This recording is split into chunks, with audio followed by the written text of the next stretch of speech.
This is my amplifier and phono, which is this 0100S. Now the volume is at 9 positions, and if you can see the noise of the background,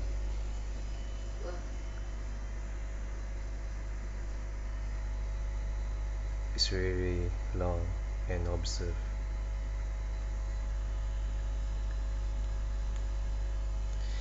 If I increase the volume,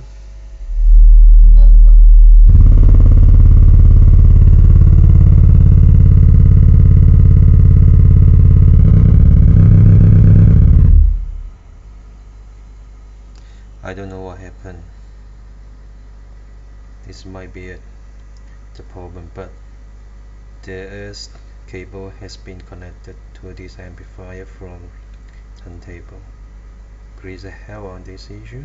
Thank you.